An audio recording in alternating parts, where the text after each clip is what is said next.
أعوذ بالله من الشيطان الرجيم بسم الله الرحمن الرحيم قل أوحي إلي أنه استمع نفر من الجن فقالوا إنا سمعنا قرآنا عجبا۔ اے نبی صلی اللہ علیہ وسلم کہیے میرے پاس وحی بھیجی گئی ہے کہ جنوں کی ایک گروہ نے غور سے اس کلام کو سنا، پھر انہوں نے اپنی قوم سے کہا بے شک ہم نے ایک بڑا ہی عجیب قرآن سنا ہے۔ یہاں سے سورہ جن شروع ہو رہی ہے۔ یہ مکی صورت ہے، 28 آیتوں اور 2 رکوعوں پر مشتمل۔ اس میں پورے ایک رکوع میں جنات کا تذکرہ آیا ہے۔ جنات بھی اللہ تعالیٰ کی ایک مخلوق ہے، جیسا کہ انسان خاکی مخلوق ہے، فرشتے نوری مخلوق ہے، جنات ناری مخلوق ہے۔ جنات کو بھی اللہ تعالیٰ نے جسم عطا فرمایا ہے، ذی الاجسام ہے وہ، اور ان کو روح عطا فرمائی ہے، ذی الروح ہے وہ۔ اسی طریقے سے انسان کو جیسے اللہ تعالیٰ نے عقل و شعور عطا فرمایا ہے، ایسے ہی جنات کو بھی اللہ تعالیٰ نے عقل و شعور عطا فرمایا ہے۔ ان کی تخلیق کا غالب مادہ اور عنصر جو ہے وہ آگ ہے، جیسا کہ انسان کی تخلیق کا غالب مادہ مٹی ہے۔ جنات میں بھی اللہ تعالیٰ نے نر و مادہ رکھے ہیں، عورت مرد جیسا انسانوں میں ہوتے ہیں۔ ایسے ہی ان کی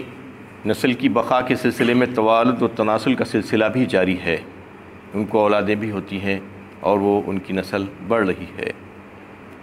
ان میں سے جو شریر جنات ہوتے ہیں ان کو شیطان کہا جاتا ہے، اور اللہ تعالیٰ نے ان کو بہت سی قوتیں اور صلاحیتیں عطا فرمائی ہے دیگر مخلوقات کے مقابلے میں، جیسا کہ ان کو طویل عمریں عطا کی گئی ہے، کئی 100 سال وہ زندہ رہتے ہیں۔ اسی طریقے سے فاصلے ان کے لیے سمیٹ دیے گئے ہیں، بڑے بڑے فاصلے و پلک جھپکتے میں جو ہے انہیں طے کر لیتے ہیں، جو انسان سوچ بھی نہیں سکتا۔ انسان کو کسی سواری کی ضرورت پڑتی ہے کچھ فیصلہ طے کرنے کے لیے، سواری کی رفتار کم یا زیادہ ہو سکتی ہے، لیکن وہ مخلوق جو ہے ان کو اللہ تعالیٰ نے ایسی صلاحیت اور طاقت عطا فرمائی ہے کہ وہ ہزاروں میلوں کے فاصلے پلک جھپکتے میں طے کر لیتے ہیں۔ اس طریقے سے بہت سی دیگر صلاحیتیں بھی اللہ تعالیٰ نے ان کو عطا فرمائی ہے، جیسا کہ آسمانوں پر عالم بالا پر اڑتے ہیں وہ آسمانوں کی طرف، یہ بھی اللہ تعالیٰ نے ان کو یہ قوت اور صلاحیت عطا فرمائی ہے۔ آج کے موجودہ دور میں بہت سے لوگ اس بات کے قائل نہیں ہیں، یہ سمجھتے ہیں کہ یہ جنات وغیرہ ان کی کوئی حقیقت نہیں ہے، جبکہ قرآن اور سنت سے یہ بات ثابت ہے، اور اگر کوئی اس کا انکار کرتا ہے تو وہ کفر کرنے والوں سے ہو جائے گا۔ تو اس بات کو جو ہے وہ لوگ یہ سمجھتے ہیں کہ یہ پرانے زمانے کی کہانیاں ہیں، خرافات ہیں، اوہام ہیں، اور ایسے ہی بے بنیاد باتیں ہیں جنات وغیرہ کی، یہ کوئی مخلوق وغیرہ ہے نہیں حقیقت میں، اور ان کے یہ کہنے کی بنیاد کوئی دلیل نہیں ہوتی، بلکہ وہ ایسے ہی کہہ لیتے ہیں۔ یعنی کبھی انہوں نے ایسا نہیں ہے کہ کہیں ساری کائنات میں جھانک کر دیکھ لیا ہو، اس کی تحقیق کر لی ہو، اور کہیں پر بھی انہوں نے جنات کو نہیں پایا ہو، کیونکہ جن کہتے ہی اسے ہیں جو نظر نہیں آتا، وہ مخلوق جن کے لفظی معنی اگر آپ دیکھیں، وہ مخلوق جو آپ کو نظر ہی نہیں آتی، تو پھر ان کو کہاں سے نظر آ گئی اور یہ کہاں سے تحقیق کر لیے کہ یہ بے بنیاد باتیں ان کی ہیں، جو یہ کہتے ہیں کہ جنات کی حقیقت نہیں ہے، یہ غلط بات ہے، اور بغیر کسی دلیل کے یہ لوگ اس بات کو ثابت کرنے کی کوشش کرتے ہیں کہ جنات وغیرہ کا وجود دنیا میں نہیں ہے، کائنات میں نہیں ہے، جبکہ جنات کا وجود کائنات میں ہے۔ اس کو اللہ تعالیٰ نے قرآن میں واضح فرمایا ہے اور احادیث میں بھی اس کا تذکرہ ملتا ہے۔ یعنی وہ یہ سمجھتے ہیں کہ جو کائنات میں جو چیز موجود ہے تو پھر یقیناً وہ ہمیں محسوس ہونا چاہیے، یعنی انسان کے محسوسات کا دائرہ وہ یہ سمجھتے ہیں کہ سب کچھ اس کو محسوس ہوگا اور نظر آئے گا، جبکہ انسان کے محسوسات کا دائرہ اگر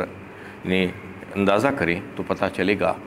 کہ اس عظیم کائنات کے مقابلے میں ایک خطرے کے برابر بھی نہیں ہے۔ سمندر میں سے ایک قطرہ پانی نکالے تو کتنا ہوتا ہے، بس اتنی ہی محسوسات ہے انسان کی، اس کے صرف قرب و جوار میں جو چیزیں اس کو نظر آتی ہیں بس اتنا ہی محسوس ہو سکتا ہے، اس کو دکھتا ہے، اس کے علاوہ اس دیوار کے پیچھے کیا ہے وہ دیکھ نہیں سکتا۔ تو اتنا تو کم علم انسان کو دیا گیا ہے، لیکن انسان بڑا اپنے آپ پر فخر کرتا ہے کہ مجھے نظر نہیں آ رہا ہے، مجھے دکھ نہیں رہا ہے، لہذا میں اس کو نہیں مانتا، یہ ہے ہی نہیں، سرے سے انکار کر دیتا ہے بہت سی چیزوں کا۔ کوئی شخص یہ کہنا چاہ رہا ہے، اس کا مطلب یہ ہے کہ جو چیز محسوس نہیں ہو رہی ہے، نظر نہیں آ رہی ہے، وہ موجود نہیں ہے، اور جو اگر موجود ہے تو پھر اس کو محسوس ہونا چاہیے، دکھنا چاہیے۔ یہ اس کی کوتاہ نظری ہے، ذہنی تنگی کا ثبوت ہے، اس لیے کہ اس کی خود کی زندگی میں بھی اگر وہ نظر ڈال کر دیکھے تو بہت سی چیزیں ایسی ہیں جو اس کو نظر نہیں آ رہی ہے، جو اس کو محسوس نہیں ہو رہی ہیں، لیکن اس کے باوجود وہ حقیقت ہے۔ جیسا کہ ہوا جو پھیلی ہوئی ہے، آکسیجن فضاؤں میں، تو کیا وہ نظر آ رہی ہے؟ کسی کو بھی نظر نہیں آتی، لیکن معلوم ہے کہ وہ ہوا ہے۔ اگر ہوا بند ہو جائے گی تو اس کا حشر کیا ہوگا؟ 1-2 منٹ سے زیادہ زندہ نہیں رہ سکے گا انسان۔ وہ آکسیجن اگر ختم ہو جائے گی فضاؤں میں سے، یہ اللہ تعالیٰ کا فضل ہے کہ اللہ تعالیٰ نے ہمیں مفت میں وہ آکسیجن کو فراہم کر دیا ہے۔ ویسے ہی انسان سانس لیتا ہے، سانس اندر جاتی ہے، باہر آتی ہے، کیا اس کو نظر آ رہی ہے کوئی چیز؟ لیکن پتہ ہے کہ سانس جا رہی ہے اور آ رہی ہے، اس کے ذریعے سے اس کی زندگی کا دار و مدار اسی پر ہے۔ ویسے ہی روح ہے،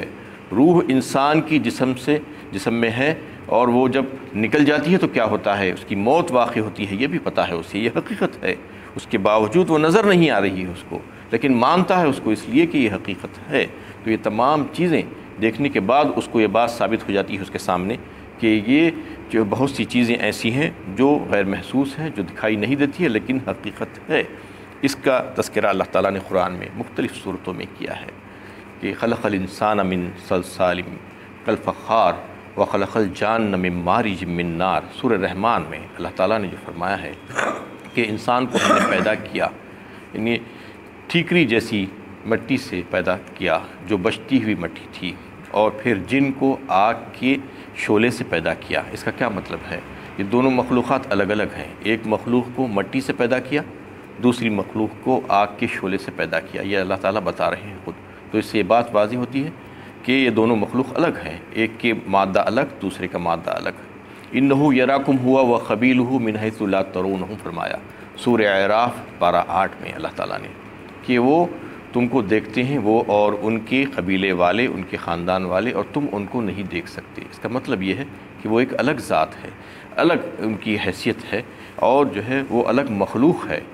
تم نظر آنے والی مخلوق ہو، نظر نہ آنے والی مخلوق ہے، یہ اللہ تعالیٰ بتانا چاہ رہے ہیں، دونوں میں فرق ہے۔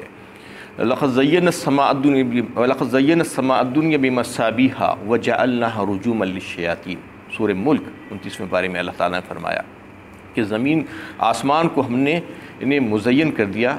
ستاروں سے، زینت بخشی، اور پھر اس کے طرف جو جانے کی کوشش کرتے ہیں شیاطین، ان کو مار بھگایا جاتا ہے۔ رجوما للشیاطین، یعنی شہاب ثاقب کے ذریعے سے۔ وَلَقَدْ إِنَّا زَيَّنَا السَّمَاءَ الدُّنْيَا بِزِينَةٍ الْكَوَاكِبِ وَحِفْظًا مِّن كُلِّ شَيْطَانٍ مَارِدٍ لَا يَسَّمَّعُونَ إِلَى الْمَلَإِ الْأَعْلَىٰ وَيُقْذَفُونَ مِن كُلِّ جَانِبٍ فرمایا۔ سورہ صافات 23ویں پارے میں اللہ تعالیٰ نے اس کا بھی تذکرہ فرمایا کہ ہم نے آسمان دنیا کو زینت بخشی ستاروں سے، اِنَّا زَيَّنَا السَّمَاءَ الدُّنْيَا بِزِينَةٍ الْكَوَاكِبِ وَحِفْظًا مِّن كُلِّ شَيْطَانٍ مَارِدٍ، اور حفاظت کی ہر شیطان سرکش کے سے۔ اور وہ جب اس کو یہ اختیارات دیے گئے تھے کہ وہ آسمان پر اڑ سکتا ہے، پرواز کر سکتا ہے، لیکن اس کو جو ہے حدود مقرر کر دیے ہے اللہ تعالیٰ نے اس کے لیے کہ وہ عالم بالا پر جانے کے باوجود بھی ملائے اعلیٰ جو فرشتے جو بات چیت کرتے ہیں، جو احکامات اللہ تعالیٰ سے لیتے ہیں، اس کو سننے کی جب وہ کوشش کرتا ہے تو اس کو شہاب ثاقب کے ذریعے سے مار کر بھگا دیا جاتا ہے۔ وہ جب بھی ایسا کرنے کی کوشش کرتا ہے، لا یسمعون الی الملأ الاعلی ویغذفون من کل جانب۔ تو یہ بات بتائی، واضح کر دی گئی اس میں بھی کہ شیطان یعنی جنات اور انسان دو الگ الگ مخلوق ہے۔ جنات آسمانوں میں اڑتے ہیں، انسان تو آسمانوں میں نہیں اڑتا ہے، تو یہ اس میں یہ بتانا مقصود ہے۔ اور پھر سورہ ہجر 14ویں پارے میں بھی اللہ تعالیٰ نے یہ بتایا کہ جنات کو ہم نے پہلے پیدا کیا تھا انسان سے، وَلَقَدْ خَلَقْنَا الْإِنسَانَ مِنْ صَلْصَالٍ مِنْ حَمَإٍ مَسْنُونٍ وَالْجَانَّ خَلَقْنَاهُ مِنْ قَبْلُ مِنْ نَارِ السَّمُومِ فرمایا، یعنی انسان کو ہم نے ٹھیکری جیسی سڑے ہوئے گارے کی مٹی سے پیدا فرمایا، اس کے بعد جن کو آگ کی لو سے پیدا کیا، اس سے قبل فرمایا۔ اس سے قبل مطلب یہ کہ انسانوں سے قبل، انسانوں کی پیدائش سے پہلے ہم نے جنات کو پیدا کر دیا۔ یہ بھی اس بات کا ثبوت ہے کہ ان جنوں کی پیدائش پہلے ہو چکی تھی، جنات کو پہلے اللہ تعالیٰ نے پیدا فرما دیا تھا۔ اور پھر سورہ احقاف میں بھی اللہ تعالیٰ نے تفصیل کے ساتھ جنات کا تذکرہ کیا۔ وَلَقَدْ صَرَفْنَا إِلَيْكَ نَفْرًا وَإِذْ صَرَفْنَا إِلَيْكَ نَفْرًا مِنَ الْجِنِّ يَسْتَمِعُونَ الْقُرْآنَ فَلَمَّا حَضَرُوهُ قَالُوا أَنصِتُوا فَلَمَّا قُضِيَ وَلَّوْا إِلَىٰ قَوْمِهِم مُنذِرِينَ کرا، یعنی اس میں اللہ تعالیٰ بتا رہے ہیں کہ ہم نے جنات کے ایک گروہ کو تمہاری طرف متوجہ کیا، وَإِذْ صَرَفْنَا إِلَيْكَ نَفْرًا مِنَ الْجِنِّ يَسْتَمِعُونَ الْقُرْآنَ، اور پھر وہ قرآن سنے، قرآن سن کر انہوں نے اس کا کیا اثر لیا اور پھر اپنی قوم میں جا کر کیا کہے، وہ تمام تفصیل اس میں آئی کہ انہوں نے آ کر جب قرآن سنا تو کہا کہ قالوا انصتوا، خاموش بیٹھے رہو اور سنو، اور پھر اس کو یعنی خاموشی کے ساتھ سنا، اور پھر اپنی قوم میں گئے، جا کر انہوں نے اس کی تبلیغ کی، خود ایمان لے آئے۔ یہ ساری باتیں اللہ تعالیٰ بتا رہے ہیں۔ اس سے بتانے کا مطلب مقصود ہے کہ جنات بھی انسان کی طرح مکلف بنائے گئے ہیں شریعت کے، با اختیار مخلوق ہے، یہ بتانا بھی اللہ تعالیٰ اس میں چاہ رہے ہیں۔ جیسے انسان با اختیار مخلوق ہے، ویسے ہی وہ بھی مخلوق با اختیار ہے، ان کو بھی شریعت کا مکلف بنایا گیا ہے، ان کے پاس بھی ایمان اور کفر کا معاملہ ہے، ان کے پاس بھی معصیت اور جو ہے فرما برداری اطاعت کا معاملہ ہے، یہ اللہ تعالیٰ اس میں بتانا چاہ رہے ہیں۔ تو یہ ساری باتیں، ساری آیتیں اگر آپ سامنے رکھیں تو یہ پتہ چلتا ہے کہ یہ الگ مخلوق ہے، اس کی الگ حیثیت ہے، اس کو الگ مادے سے اللہ تعالیٰ نے بنایا ہے، اور اس کو الگ الگ صلاحیتیں عطا فرمائی ہیں انسانوں کے مقابلے میں، اور پھر وہ بھی با اختیار مخلوق ہے۔ اس کا موضوع بحث جو صورت کا یہ ہے کہ جو جنات ہیں وہ جب کلام اللہ سنے، اللہ کے نبی صلی اللہ علیہ وسلم کی زبانی، تو انہوں نے اس کا کیا اثر لیا، اور پھر اپنی قوم میں جا کر انہوں نے اس کا کیسا تذکرہ کیا، یہ پوری تفصیل اللہ تعالیٰ نے اس میں بتائی ہے۔ ایک کے بعد دیگری جو ہے جنات کا کیا معاملہ ہوتا ہے، وہ کیا کیا سوچ رہے تھے، پھر انہوں نے قرآن کو سننے کے بعد کیسا اثر لیا اس کا، پھر اپنی قوم میں جا کر انہوں نے اس کی کیسی تبلیغ کی، یہ ساری باتیں اللہ تعالیٰ نے اس صورت میں، اس صورت کی شروع 12-15 آیتوں میں جو ہے یہ بات اللہ تعالیٰ نے بتائی ہے۔ اور پھر آگے یہ بات ہے کہ تم شرک سے باز آ جاؤ، اللہ تعالیٰ جو ہے بتا رہے ہیں انسانوں کو، اس سے خطاب ہے کہ شرک سے باز آ جاؤ، اور اگر تم شرک سے باز آ جاؤ گے اور راہ ہدایت پر استقامت اختیار کر لو گے تو پھر نعمتوں کی بارش ہم تمہارے اوپر کر دیں گے، یہ اللہ تعالیٰ کا فرمان ہے۔ اور اگر تم نصیحت کو قبول نہیں کرو گے، اس سے منہ موڑ لو گے تو پھر تمہارے لیے عذاب تیار ہے، سزا کے لیے تم تیار ہو جاؤ۔ اور ایک بات یہ بتائی گئی کہ نبی صلی اللہ علیہ وسلم کہ جو دعوت کا کام جو آپ پیش کر رہے تھے، اس کے سلسلے میں جو کفار آپ کی مخالفت پر اڑے ہوئے تھے اور انہیں پیچھے پڑے ہوئے تھے، ایسے دکھ رہا تھا کہ آپ پر ٹوٹ پڑیں گے، حملہ کر دیں گے، تو اللہ تعالیٰ فرما رہے ہیں کہ وہ جو کام کر رہے ہیں وہ اللہ تعالیٰ کا پیغام پہنچا رہے ہیں، وہ اپنی طرف سے کچھ بھی نہیں کر رہے ہیں، اور وہ انہوں نے کبھی بھی یہ دعویٰ نہیں کیا کہ میں نفع نقصان کا مالک ہوں۔ اور آخر میں یہ بات واضح کر دی گئی کہ عالم الغیب ذات اللہ تعالیٰ ہی کی ہے، اور اللہ تعالیٰ اپنے نبیوں کو جو علم عطا فرماتے ہیں وہ اتنا ہی علم عطا فرماتے ہیں جتنا ان کو فرائض رسالت کی انجام دہی کے سلسلے میں ضروری ہوتا ہے، اس سے زیادہ نہیں۔ تو ساری ذات علم الغیب کی جاننے والی علام الغیوب جو ہے وہ صرف اور صرف اللہ تعالیٰ ہی کی ہے۔ اس صورت کی شان نزول میں 2-3 واقعات بیان کیے گئے ہیں۔ ایک واقعہ تو یہ ہے کہ یہ جنات کے بارے میں کہ نبی صلی اللہ علیہ وسلم کی بعثت سے پہلے تک جنات کو جو ہے اوپر جانے دیا جاتا تھا آسمانوں پر، اور وہاں جا کر وہ فرشتوں کی جو گفتگو ہوتی تھی اس کو کچھ نہ کچھ سن لیا کرتے تھے، لیکن آپ صلی اللہ علیہ وسلم کی بعثت کے بعد ان کے اوپر پہرا لگا دیا گیا، ان کے اوپر پابندی لگا دی گئی۔ تو انہوں نے اس کے بارے میں غور و فکر کیا کہ آخر کیا بات ہے کہ ہم کو وہاں جانے سے روک دیا گیا ہے۔ وہ تحقیقات کرنے کے سلسلے میں آپ صلی اللہ علیہ وسلم تک پہنچ گئے اس کے سلسلے میں۔ یہ ایک واقعہ شان نزول کے بارے میں بیان کیا جاتا ہے اس صورت کی۔ اور دوسرا یہ کہ زمانے جاہلیت میں جب لوگ سفر کیا کرتے تھے تو جب کسی وادی میں جنگل میں جا کر کہیں پر قیام کا موقع آتا، نوبت آتی، تو وہاں پر جا کر یہ سمجھتے کہ یہاں کے جو جنات ہیں وہ ہماری حفاظت کریں گے، تو وہاں پر وہ جنات کے جو سردار ہوتے تھے ان سے پناہ مانگا کرتے تھے۔ اس کا تذکرہ بھی اللہ تعالیٰ نے اس صورت میں کیا ہے۔ یہ شان نزول کا ایک سبب، ایک واقعہ یہ بھی بیان کیا جاتا ہے۔ اور آپ صلی اللہ علیہ وسلم نے جو بددعا کی تھی، اس سے مکے میں جو قحط سالی پڑی تھی، اس کا تذکرہ بھی اس میں آیا ہے۔ اس میں بتانا یہ مقصود ہے کہ آپ صلی اللہ علیہ وسلم کے ساتھ جو یہ واقعہ جو پیش آیا تھا وہ بطحہ نخلا میں پیش آیا تھا، وادی میں، کہ آپ صلی اللہ علیہ وسلم اس وقت صحابہ کرام کو صبح کی فجر کی نماز کی پڑھا رہے تھے، اور اس وقت قرآن کی تلاوت اس میں چل رہی تھی۔ تو جنوں کا ایک گروہ اس وقت وہاں پر نکل آیا اور آپ صلی اللہ علیہ وسلم سے انہوں نے قرآن سنا۔ اس وقت آپ صلی اللہ علیہ وسلم کو اس کا علم نہیں تھا، اللہ تعالیٰ نے بذریعہ وحی اس کا علم دیا۔ اس کا تذکرہ پہلی آیت میں بھی اللہ تعالیٰ نے کر دیا ہے کہ وحی کے ذریعے سے جب آپ صلی اللہ علیہ وسلم کو اطلاع دی گئی کہ جنوں کے ایک گروہ نے آپ سے قرآن سنا ہے، تو آپ کو اطلاع ہوئی، ورنہ آپ نے نہ جنات کو دیکھا تھا، نہ ہی جو ہے آپ صلی اللہ علیہ وسلم کو اس کا علم ہوا تھا۔ یہ اوقاس کے میدان میں کی طرف آپ صلی اللہ علیہ وسلم جا رہے تھے۔ یہ حدیث حضرت عبداللہ ابن عباس رضی اللہ تعالیٰ عنہ روایت کرتے ہیں، صحیح بخاری اور صحیح مسلم اور ترمذی شریف میں یہ حدیث ہے۔ تو آپ صلی اللہ علیہ وسلم نے صبح کے وقت میں جب نماز پڑھائی تو جنات کا ایک گروہ، کیونکہ ان لوگوں کو یہ بات سے بڑی تشویش ہو گئی تھی کہ واقعی کوئی ایسا غیر معمولی واقعہ پیش آیا ہے، یہ کوئی ایسی بات نہیں ہے جس کے ذریعے سے ہم کو روک دیا گیا ہے، تو اس کی کیا تحقیقات ہونی چاہیے۔ مختلف جماعتوں کی شکل میں وہ نکل گئے دنیا کے کونے کونے میں، اور ایک جماعت جو ہے حجاز کی طرف بھی نکلی، اور وہاں پر آ کر انہوں نے یہ دیکھا کہ